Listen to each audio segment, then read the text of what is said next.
par défaut, vos paquets, ils passent par votre gateway Unify et après vers votre opérateur. Moi, je vous propose au contraire de passer par NordVPN ou par un autre provider VPN pour sécuriser certains trafics, certains conteneurs et de sécuriser certaines machines que vous avez, virtual machines, qui sont peut-être dangereuses ou en tout cas pas assez sécurisées. Bonjour Internet, aujourd'hui je vais vous montrer du coup comment on fait tout ça. Si ça vous plaît, n'hésitez pas à faire un petit like, à vous abonner. Merci beaucoup d'avance pour vos commentaires. Alors là, on crée donc une machine, ou en tout cas une LCX Demo, c'est comme un conteneur en fait. J'ai mis NordVPN, mais vous pouvez utiliser d'autres providers. Là, on a 73% off, je crois. Je sais un petit code pour vous, du coup, YouTube 15, et ça vous donne un mois de plus.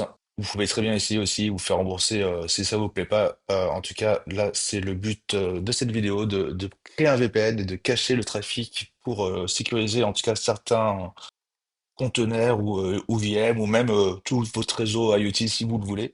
Et du coup, on va faire une partie un petit peu technique parce qu'on va utiliser WireGuard et on va récupérer la configuration nous-mêmes. Donc là, j'ai créé notre conteneur, on va le démarrer. C'est un conteneur sur Debian, c'est juste pour tester que tout fonctionne en tout cas. Et on va installer NordVPN parce que oui, ils sont disponibles sur Linux et on va récupérer du coup la configuration WireGuard parce que je préfère largement WireGuard et donc on se connecte. Là, on va mettre clear pour tout effacer. Et bien sûr, on va commencer par mettre à jour le système. On fait apt update. Bon, enfin, je dis mettre à jour le système, on va pas faire de upgrade non plus. Après, apt install trade union y curl gq wireguard. Donc là, on installe grosso modo wireguard. Un nouveau clear pour effacer un petit peu tout ça. Et là, je vais pas lire la liste, la commande, mais je vous l'écris en bas. Ça met un petit peu de temps, c'est normal, ça dépend fatalement de votre système. Donc on a encore une commande apt install trade union y et NordVPN. Et on va aller se connecter sur le site d'ailleurs NordVPN et on va créer un token pour pouvoir se connecter. Donc quand vous êtes sur le site, vous descendez access token, get access token et generate new token. Donc là, on vous conseille de mettre 30 jours. Moi, je le mets en illimité. De toute façon, c'est juste une proof of concept. Donc là, vous avez votre token qui va apparaître. Et donc là, vous tapez NordVPN login trade union token et vous rentrez ce fameux token.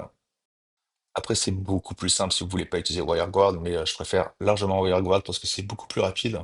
Mais par défaut, NordVPN n'affiche pas pardon, la clé, en tout cas la configuration WireGuard, donc on est obligé de la récupérer comme ça. Donc là, NordVPN 7 technologie NordLynx. Pour le coup, c'était déjà le cas, donc pas la peine. Et on se connecte avec NordVPN Connect. Donc là, on est connecté en France. Et après, WG Show NordLink Private Key. Donc là, on va afficher votre clé privée qu'on va avoir besoin pour la configuration, justement. Donc notez-la bien. Et j'ai beau vouloir mettre sudo, on n'en a pas besoin. Pas de super user do.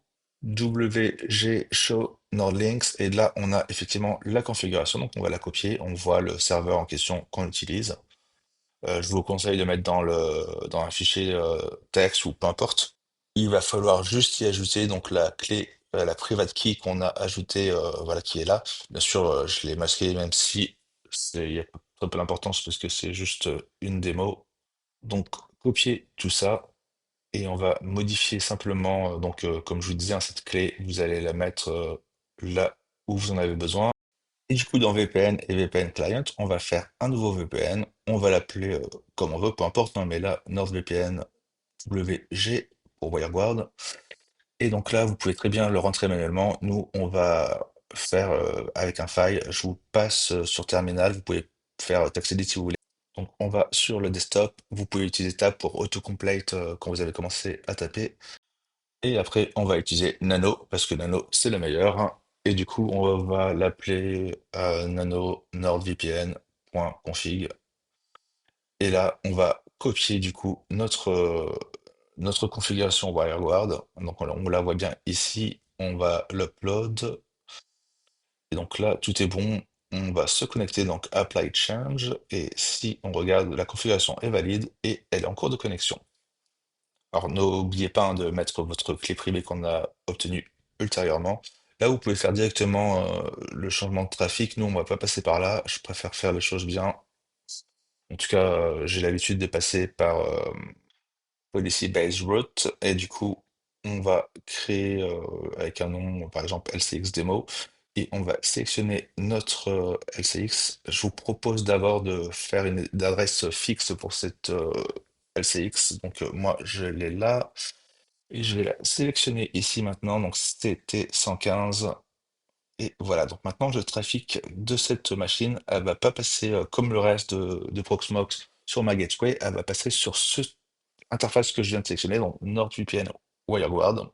Donc on va ping Cloudflare pour être sûr que ça fonctionne, et effectivement ça fonctionne. Et histoire de vous montrer que je vous raconte pas les pipeaux, moi, je vais vous montrer du coup l'adresse IP.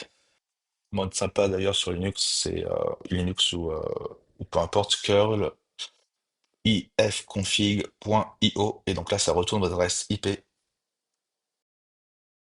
Et voilà, donc ça c'est pas mon adresse à moi, et d'ailleurs je vais essayer de vous montrer le provider. Ça je sais plus si ça fonctionne. On va essayer autre chose parce que ça a pas l'air de se connecter.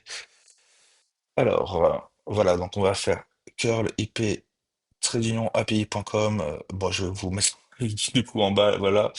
Et donc là, on est sur Hydra Communication Ltd. C'est bien un VPN et donc on passe plus par notre provider. Voilà, c'est tout. Si vous aimez, bah, encore une fois, un petit like ou laissez-moi un petit commentaire et n'hésitez pas à vous abonner. Allez, à plus!